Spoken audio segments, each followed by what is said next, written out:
Hi, I'm Martin from Technical Service. What are the differences when it comes to splash protection?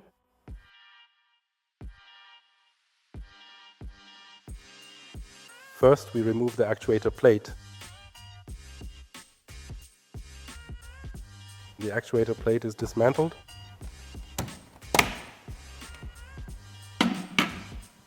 Next, the mounting frame is carefully unscrewed and then removed.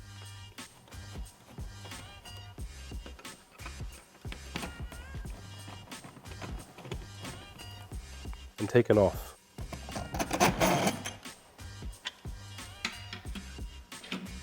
This is the so-called splash guard. This one is from the model year after 2021.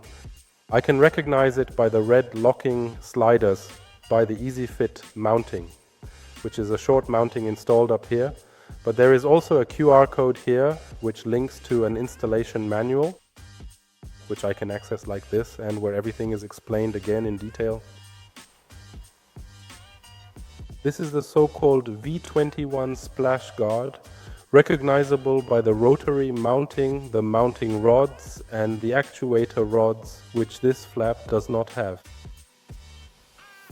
Here is the splash guard from the concealed cistern, identifiable by its grey color.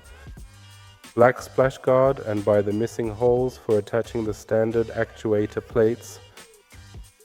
Here is another special splash guard, which is installed in the Octar 2, that is in the 8 cm cistern and in the 320 module, 320 mm construction width. Of course, that's not immediately apparent. I can do that right away.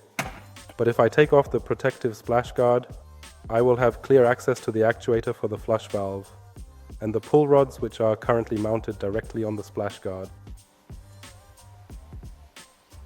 These are our 4 variants.